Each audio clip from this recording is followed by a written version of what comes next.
Now you're welcome back. So we are talking hurling because Waterford were very, very impressive winners again at Semple Stadium on Saturday in the Allianz League final. They were winners against Waterford 420 to 123, so 32 points to 26, a 6-point win in the end. Not a decimation. There was a late Cork goal to put a bit of a sheen on the scoreboard. So Waterford have won the league again after winning it in 2015. Cork still without one this century, in fact, 25 years and counting. To discuss all, very happy to say Mr. Tommy Walsh is with us. Hello. Yeah, good evening, Joe. This Cork team, they mean business. They are the real deal.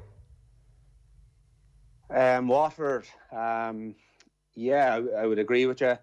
I suppose last Saturday, it was a kind of a super Saturday, Joe. I started off 9:30 in the morning, under 11 hurling blitz inside in Dixborough, on then to play under 10 cup quarter final out in Dean Celtic in Castlecomer, followed by the league final in Thurles. An epic Saturday, and I thought it lived up to its expectations as a neutral, as a supporter of the game of hurling. Goals win matches, and goals excite the neutrals. They excite the fans in the stands. It's what gets them on their feet. And I thought Waterford were just epic in that final. I thought Cork went toe to toe with them on the scoreboard, putting the ball over the bar. They outscored them, I suppose, 23 points to 20. But goals in matches, Joe, and Waterford, they brought them in from all angles to score. Yeah, Kieran Kingston was bemoaning the Cork wides. He was pointing, even just on the full-time whistle, to 17 wides. And if you look at even the shots taken, Cork had 43 shots to Waterford's 31. So obviously wides and then Waterford goals, and that's the game. In general play, who was the better team and why for you? Yeah, we see after a game, Joe, if you score all your chances, suddenly you're efficient, you're taking shots from the right places, the scoring zones. But there's so much more to a game of hurling than that. You could be shooting from the scoring zones and hitting them wide. You could be shooting them from non-scoring zones, Joe, as they call them now. And it could be just your date or going over the bar. From general play, like looking at it in live, I thought in the second half, only for Waterford were scoring the goals, I thought Cork were coming at him. It was just, I suppose, the last goal really by Desi really just put the nail in the coffin. And well, it probably started with Stephen Bennett's. He caught a ball, and I thought this is Cork's probably problem that they'll need to solve. There was probably 3 of the goals came from runners from deep, and the worst one was probably the Stephen Bennett one where he caught it, about 35 yards out, but he still had so much to do. Like, that should never have ended up in the back of the net. There was loads of Cork defenders around, but I think the guys that weren't directly opposed to Stephen Bennett, the lads that were in the surrounding area, they didn't come into the play probably as determined or as forcefully as they should. Let's not concede any goals here. This is a Waterford team that had banged in 4 or 5 against Wexford a week or two ago. They knew the threat was there. So let's close down the space, and if we had to give away a point, I thought it was the surrounding players, not the direct opponent to the guy bringing the ball through from deep, that was the issue for Cork. So if they settle up that before the championship, they'll be a force to be reckoned with in the Munster Championship against Limerick in a couple of weeks' time. Eddie Brennan was with us previewing the game last week, and he was talking about Cork's win over Kilkenny, and he cited that specific concern with the Cork defence, that if you run at them, they have issues, and it was really borne out, and no better team in the country maybe than Waterford to exploit that weakness. So that's more than just a one-game issue for Cork. There's a bit of a trend there. They have a problem in that area. Yeah, I would agree. I suppose Kilkenny got 2 goals against Cork there in the semi-final. Massey Keoghan got 2 great goals. Again, running through, I think Parra came through for one, passed it off, pulled on the ball into the back of the net. Next one, Massey put it in the back of the net. So they are conceding goals. And you see, the way it's such a possession-based game now, it's not just your job as a cornerback, fullback, wing-back to get the ball and deliver to the far end of the field, get it out to the danger area. Now you have to find the man in the best position. So our defenders, you'd nearly asked the question, our defenders being taught so much and under so much pressure to use the ball so well, is the time being put into them to show them the defending side of the game? Because to win a championship especially, you have to be able to defend as well as attack, you know? Yeah, it's a big concern for them because, I mean, there isn't much time to work on anything now. Waterford next day out will be Tipperary Championship. This is 17th of April, so Sunday week, and Cork will play Limerick in Porky Queeve, 4 o'clock, the Sunday game. This is going to be the big one for them in many respects. I'm not sure how you bring things up to speed defensively over the course of a week, 10 days. Maybe just talking about it, maybe just focusing on it and making it a point of focus is all they can do realistically. Yeah, I agree. I think myself, it's the surrounding players that we defend as a team. We don't just defend as against our direct opponent. If you look at the Waterford goal, the first one for Stephen Bennett, came in from the Waterford wing forward from the far side of the field, soloed the whole way through. There was 3 or 4 Cork lads could have stopped him, but they didn't. And came across to Stephen Bennett, who again wasn't put under too much pressure by Mark Coleman. He nearly picked his spot, and there was no blocking, there's no diving blocking, nothing like that. The next one that Bennett caught the ball out from 35 yards out, soloed, probably 25, 30 yards before getting a shot. But there were so many players around that could have got in a tackle. So I think if they put the focus on not just the guy following, say in a couple of weeks' time to be the Limerick forward, but the guys around them, that they defend, that the corner back is coming across maybe to go out to space, that the wing back is tracking back. And I think myself, Cork, just the last day in particular, they probably weren't tracking the way they should be. Like a half-back one, especially the way it's gone now, with so many guys travelling from deep, you have to track your guys because they will stay going, whether they're a wing-back or a midfielder. So I think if they put even that focus on their midfielders or on half-back line, tracking back their markers, it could make a huge difference for them. We'll get on to Waterford in a second, but seeing as we've kind of gone down the Cork team, what about their shooting then? 43 shots, a lot of wides, 17 wides. Kieran Kingston said afterwards, you just can't win a game against good opposition with 17 wides very often. I've seen the point made elsewhere, for instance, that Seamus Harnedy looks low on confidence. 4 points in an All-Ireland final, really took it to Limerick and just doesn't look himself for whatever reason. And I heard Anthony Daly wonder why is Shane Kingston not a starter? Comes on 3 points from play. Like last year, he had to force himself into the starting 15. You half wonder if Dad doesn't want to be seen to favour son and therefore is actually expecting even more from him than he might another player. Talk to us about the Cork forwards then. Yeah, to be honest, I just think it's an off there really, with regards shooting wise, because they still scored 123, Joe. So I don't think there was that much, and there never is that much wrong with the Cork forward line in regards to scoring. 123 would still win a lot of matches. So I think it's the defensive side of the game where they're struggling. I think you'll always hit days over the course of a season where you'll hit wides. Like against Kilkenny, they outscored them with points. Last weekend, they outscored Waterford, who the whole country is talking about that now with points. 123 to 420. Same scores, if you like, except for Waterford are scoring goals. So I wouldn't really be that concerned with their shooting, really. I think the Cork forwards will always score enough to win a match. Concede less than they're conceding. Yeah, that's fair enough. That's well argued then. One last point in the defence then. So imagine one of the Bennett goals, or like any number of Waterford goals involves player catching ball and just running at goal. Say that's not your man, but you're in the vicinity. Your mindset as a player would have been, well, I need to get in here, and even if I don't dispossess or stop, if nothing else physically, I'm going to be a speed bump. I'm going to get in here and just involve myself in the action one way or another. Was that your thought process, Tommy?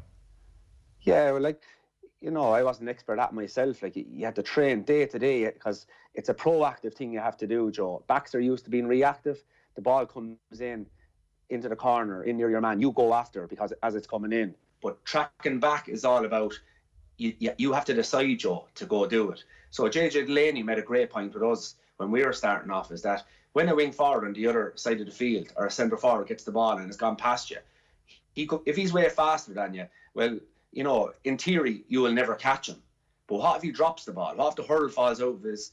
What if the full back holds him up? Suddenly then you're back in the game, or the goalie saves it. That's when you come back into the game. And so that's your thought process. So if the wing forward on the other side, as we've seen for Stephen Bennett's goal, if they had to just track back on this side, someone might have got... When Mark Coleman was kind of between two guys, someone might have got to cover off this space, so Stephen Bennett never got the ball. So that's the thought process that you have to be thinking. You defend as a team, not as an individual. Do you like Coleman at 6, by the way?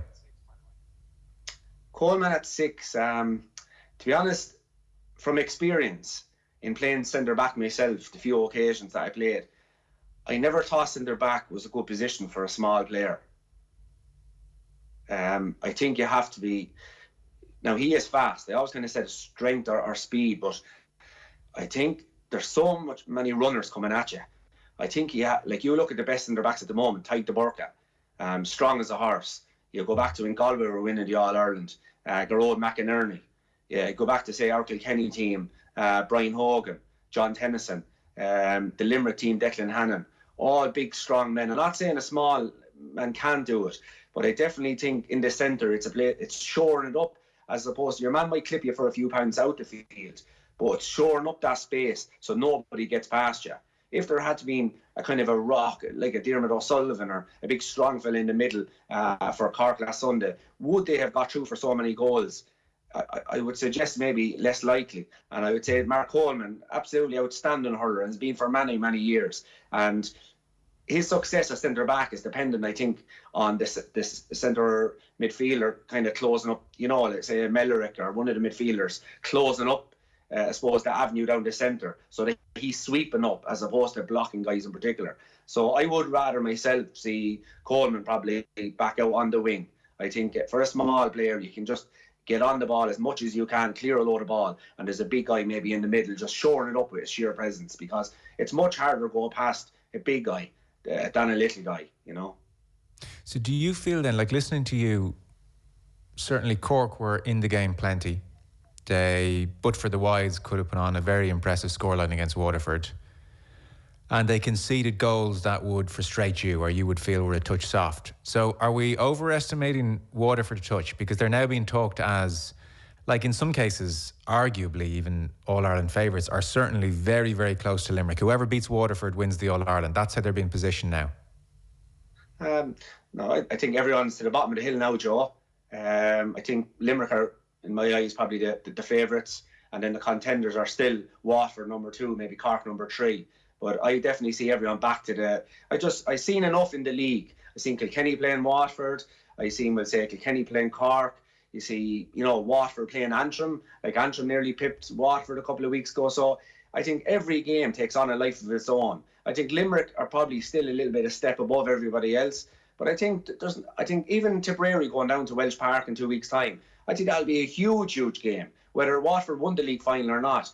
The last time they played down in Welsh Park a couple of weeks ago was the biggest, I think, victory that Waterford had over Tipperary in 40 or 50 years. So imagine the hunger, imagine the drive that's going on in Tipperary over the next 2 weeks and the last 2 weeks. So I think that match down in Welsh Park is going to be absolutely huge to Waterford's season, because they'll still have to play Limerick later on in the campaign, the Munster campaign. So I think it will be crucial that they get a victory against Tipperary in Welsh Park. But I'd say hats off to them. I think they've done everything that is expected of them. They've went out to win every match. They've changed around the panel. We've seen plenty of new guys playing for Waterford this year. We've seen stars in the forward. We've seen them without Ozzie Gleeson in the final. In the last 2 matches, we've seen him without Stephen Bennett.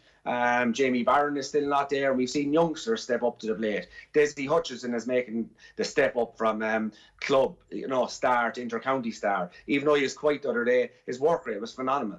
And that was the key. If you go to any of the great players, when it's not working well from on the scoreboard, what are they contributing other than that? And I thought Desi was flying around. And that's why maybe Cork didn't create too many goal-scoring opportunities, because the stars for Waterford in their forward line were working just as hard off the ball as they were on the ball. So listen, I'd say full congratulations to Waterford for a fantastic league campaign. I think it was especially important for a young team like that. They were betting the Munster final and the All-Ireland final in 2020.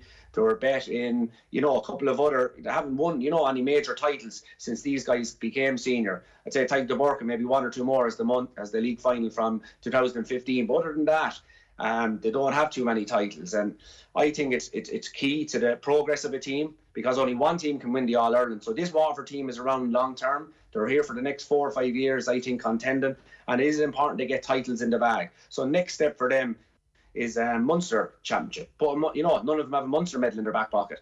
So no, I think they're fully deserving of the praise they're getting at the moment, but with a warning that they're all back down to the bottom of the hill here now, and it's going to take a great team to win this Munster Championship, because there's huge contenders there. It is very striking when they won at the weekend, in so much as winning a national title is going to be low key. It was very low key. It's not like pitch invasion and, well, not a proper pitch invasion, and tears and big speeches and, interviews in the media were full of emotion. I thought it was all very, very contained. And a lot of this group have been in an All-Ireland final. They have only one mountain left to climb. So I thought that boded well, for instance, for Tipperary coming as hungry as Tipperary might be. This doesn't strike me, and we're speaking here on a Tuesday, this does not strike me as a Waterford team out in a pub somewhere this afternoon. Do you know that kind of a way? Yeah. Well, don't want to be. They're playing in 2 weeks' time. but it's not like years ago. The championship was 6 weeks away, Joe. Yeah, but there's a men on a mission vibe to this Waterford group, I feel, under Cahill. Yeah, I think it's because they've been there. This isn't the first time they've played in the big stage. They've played in Munster finals. They've played in All-Ireland finals. And you can look at the core group of this team. Tyke de Burke, Jamie Barron, Austin Gleeson, the Bennetts, like most of them, Patrick Curran, most of them have won Harty Cups with Dungarvan colleges or Waterford colleges. They've won All-Ireland colleges. They've won schools championships. They've won under-21s minors. So these guys have, grew up winning. Ballygunner beat, I think, Devonny Desi that was on the team the other day. But again, it was a Waterford team winning All-Ireland on the big stage. So the county itself is getting used to winning. They've been here before. They've won Munster championships. There's only one thing on their mind, and that's to win an All-Ireland. So I think Liam Cahill, it's good that they have an outsider with them there as well at the moment. Liam Cahill has been there, done that as a player and as a manager at all levels. And so he knows. I suppose he doesn't have the emotional connection with Waterford winning the first All-Ireland in, maybe 50 or 60 years. So he's it, and Michael Beavens, won numerous championships with Tommy Vara. So these guys probably don't have that emotional attachment, Joe, to the whole let's win an All-Ireland for Waterford. And they're able to maybe make that disconnection so that the guys know there's a job to do. Let's enjoy. And I love the way Liam Cahill said he was delighted Waterford won the league final, because too often, let's move on to the next step. Let's enjoy the fact that we won it, congratulate ourselves that we won it, and then move on to the next step. So I think you were right. Was there a pitch invasion? There was people in the pitch, but there wasn't a pitch invasion, if you know what I mean. They were in there happy out, but knew there's more to try and win. So I would not like to put the pressure on them that they have to go on and win the All-Ireland this year. But let's go on and try and win it. Try and win the Munster Championship first, and then go on and try and win the All-Ireland. But there's definitely huge potential in this Waterford team. And I think psychologically and physically, they seem to be really on song at the moment, Joe. Oh, for sure. I mean, physically, it's amazing the shape they're all in, and the speed, and they're explosive and powerful. And something I wanted to ask you about, because on the goals front, so I take your point that you didn't love the Cork defending when they had Waterford players running at them, but in a way that's almost the point that I'm going to make. We were chatting with Eddie Brennan in that conversation I referenced a week or so ago, and I was sort of saying to him, when Cahill came in, we interviewed a few of the players at the time, and they said he was really encouraging them to be ruthless. If they get possession and they can run at goal, run at goal. Like, don't be settling for an easy score and taking your point. Go for goal. Go for it was like their mantra in year one. I suspect it hasn't changed very much. And I was kind of saying to Eddie Brennan, I wonder, forwards can get in the habit of not challenging their man, and no better man than Brennan to catch a ball and test out his marker, because he probably suspected in most cases rightly that he would have had the legs, so he would turn, he'd run for goal. And we were saying, too often in the modern game you might have forwards who could have had the beating of their men and they never thought to find out. And you've maybe walked out of certain matches and thought, geez, I'm glad your man didn't turn and run at me too often today, because he might have got away once or twice. So I think actually this Waterford team are going to have an influence across the game. I think we're going to see more players saying, actually, when you think about it in hurling, it's pretty hard to dispossess me if I'm sprinting towards the goal. So talk to us about that, because you're coming at it from the opposite end of the spectrum to Eddie Brennan. He was absolutely saying, test your man at several times, run at goal, don't be taking easy points. Give us the defender's perspective on that one. Yeah, well, a defender, a nightmare for anyone, the half back line especially, is when your opposition gets the ball, he runs at you. Because first of all, if he's quick, you're either going to have to foul him if you can't stay with him, or he's gone past you and there's a goal scoring opportunity. So listen, you're dead right, Joe. It's a worst nightmare for a defender, that when your man takes you on. It's the one thing you don't want to do. You'd rather be shimmied, you went out left and you might get a diving block or a diving hook or something like that. But when he goes past you, he can score a goal himself, or he draws the man and creates a goal. And that's the interesting thing about Waterford, is that it's like, even against Wexford in the semi-final, it's the goal scoring opportunities they're creating Like, you know, I remember a former teacher of ours in St. Kieran's College in Kilkenny, a Carlow man, said to us very importantly one time that sometimes you have to create 3-4 goal scoring opportunities to score one. So don't be putting your head down if you miss one or two. Go for them. And the key thing then is not to force them. So I think if you look at any of the Waterford goal scoring opportunities, both against Wexford in the semi-final, against Cork last weekend, they went from when they were on. They didn't try and force a goal that wasn't there. And I think the key point and the key probably goal to look at would be Stephen Bennett's second goal. So he caught the ball, over young Joyce, about 35 yards out. He went, and I'd say it was in his mind to go for the point, but the thing just opened up for him. He stayed going. And I still think if a Cork guy had to come to him in time, he would have tapped the ball over the bar. But because it just opened up for him, then he went for the goal. So I think that's a key attribute of this Waterford team. I think in the past they might have tried to force goals when it wasn't on. The key thing is go for the goal. Then if it's on, stay going for it. If it's not, tap it over the bar. And it might not be the player that's going forward with the ball, Joe, that creates the goal scoring opportunity on his own. It depends on the guys running from the wings, because if the guys aren't running from the wings, then you have no one to pass it to when a defender comes out to meet you. So, yeah, I think hats off. They must be doing a lot of work in training on this goal scoring, creating goal scoring opportunities, because they have speed. Now, let's not forget as well, they have Dessie Hutchinson. I know a guy, very close to Dessie Hutchinson that played with Dessie Hutchinson, and he said he never seen speed like it. So, you really can't, look at Ronaldo and Messi when they're at their peak towards, we'll say, even now, even though they're still great, because there were just no one could catch him with pace. I know Messi was probably more pace on the ball. He was able to dribble, just as fast with the ball as he was able to run without it. Messi or Ronaldo was more explosive. But look at the difference in them when they're not as fast. So go to this Waterford team at the moment. They're just blessed at the moment with speed. Daly out midfield for Dessie Hutchinson goal. He took off from midfield and no one could catch him. Tim O'Matney, nobody could catch him. Dessie Hutchinson, when he gets the ball, just, he's gone. He's gone. A tribute to everything else that he has. So I think they are blessed with natural goal scorers and natural speed. Now, the other goal that I would like to highlight as well was Patrick Hearn's one, Joe. So he had a lot to do when he got into that goal scoring opportunity, because, Patrick Collins was there. He had all the angles. As goalies do, they come to the near post, but they leave you a little bit of room so that normally you'll shoot across the goal. But because Patrick Collins is a Katoke, he's a left-hander, you were going over to his good side. Patrick Hearn, who has always been an outstanding hurler for Waterford, he scored 1-9, 1-7 in under 21 and minor All-Irelands. This guy is not just after coming around this year, he's been around a while.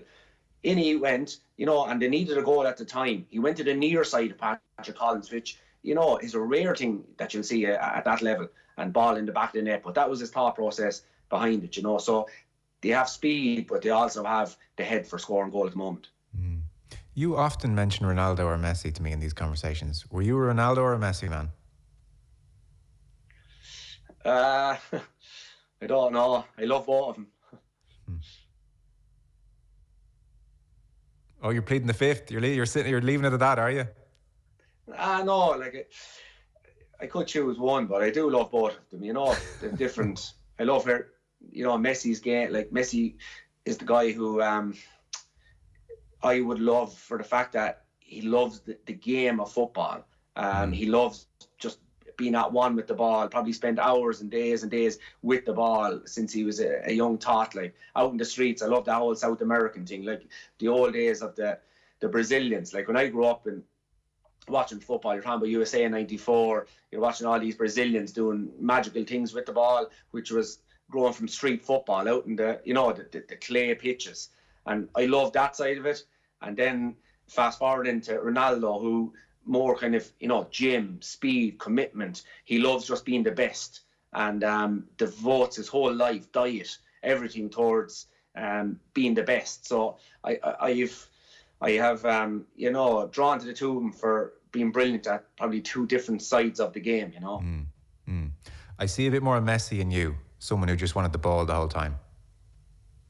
Yeah, and I do love the guys that grow up, out in their gardens. I suppose that's where we grew up around here. That's what you done.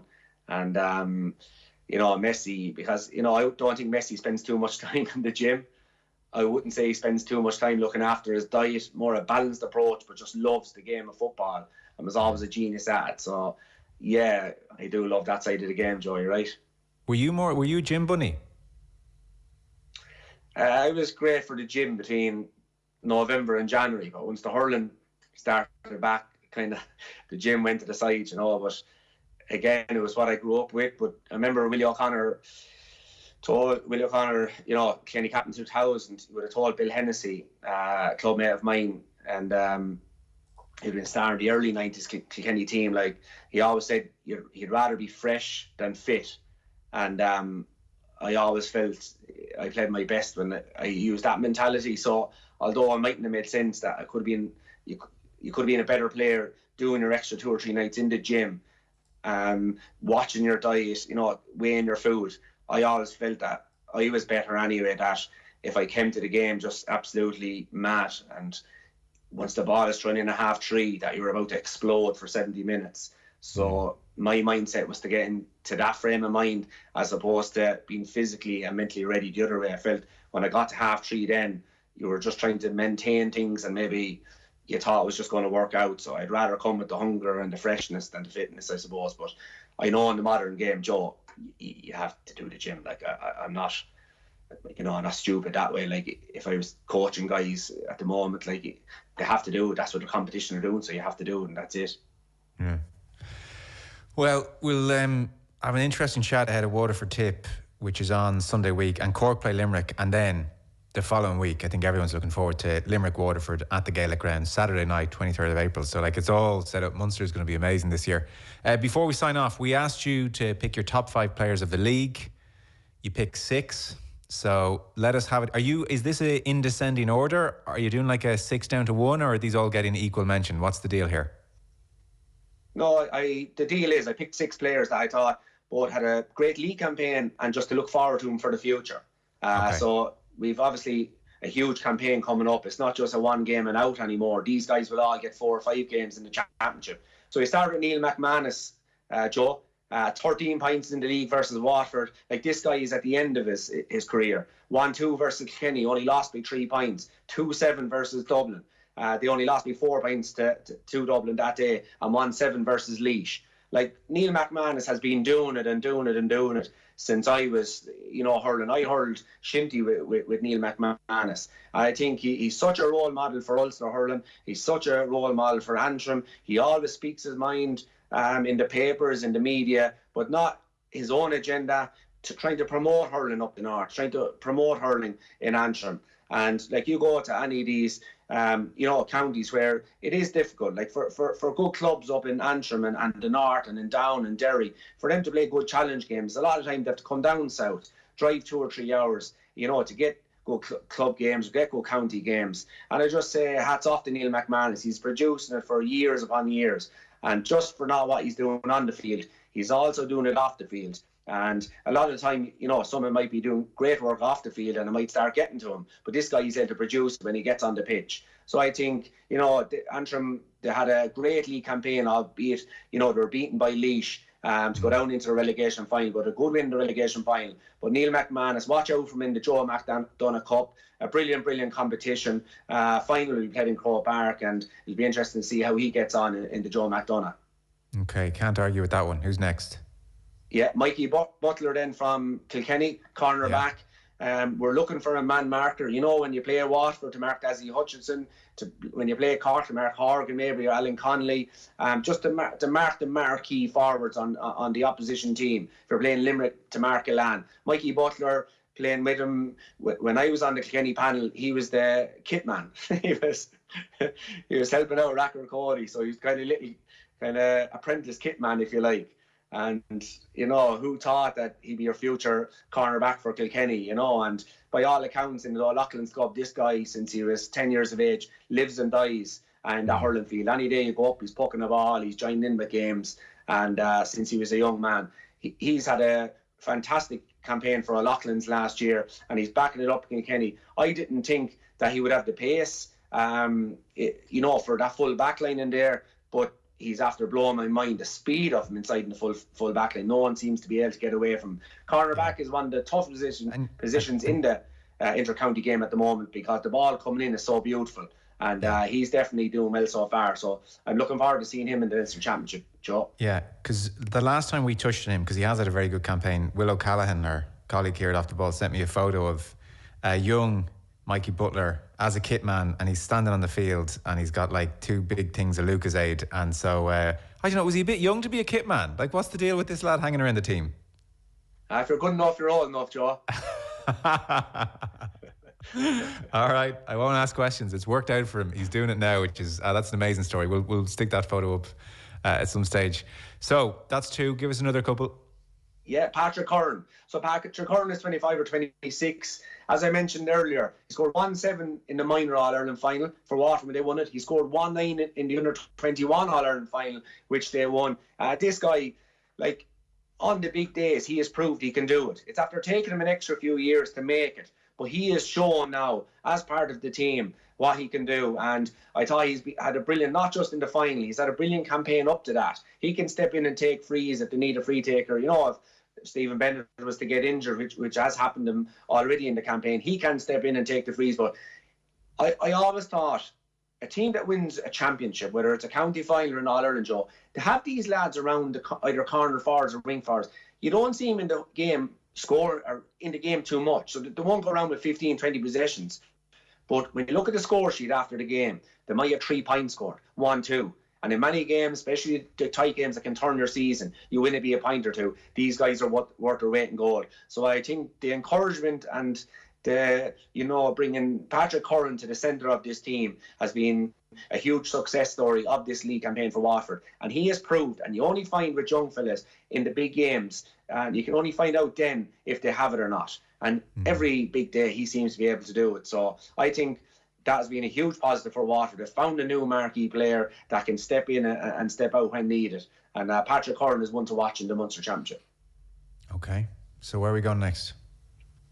So last 2 then, Cork and Wexford, Kieran Joyce. So Kieran Joyce, although he was under pressure under 1 or 2 high balls the weekend, I thought he's a fantastic campaign. I would leave him out in the wing. Yeah, he's only 20 years of age, Castlemartyr, won 2 under-21 All-Irelands. He's won 2 intermediate championships. This guy has done it again. That's such a young man, but he's fast, he's aggressive, just what Cork need. But with youngsters, I like to see teams built around the older guys. So I'd rather see more experienced guys in the, even in the cornerback maybe position for this Cork team especially. And I'd like to see him out in the wing, just doing his stuff. 1 or 2 goals the other day, but I wouldn't worry about it. It wasn't his fault. I think encourage him, keep him going. I think he's going to be a bright prospect. He was outstanding against Kilkenny in the semi-final and for much of the other league games. So Kieran Joyce for Cork, red helmet wing back. I think fantastic future ahead of him. And last then Rory O'Connor from Wexford. Like I was looking at his scores over the league campaign. Like he's 23, 24, and I won a Leinster Champions 2019, but he scored 112 against Cork, 1-7 from play. He scored 5 points against Galway, 4 points from play, and he scored 1-4 from play against Clare.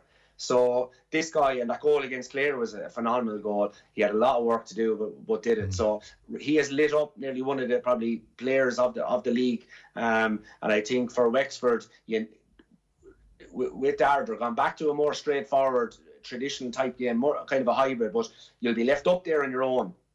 And for likes of him and Conor MacDonald, there's definitely an exciting Leinster Championship awaiting for them, because they're not going to be up against 3 or 4 extra defenders. In general, if they get the ball up in the right place, it'll be one-on-one, and he should flourish in that kind of a role. Super. Always great to listen to you talking hurling, Tommy Walsh. Thanks so much. Thanks, Joe. Best of luck.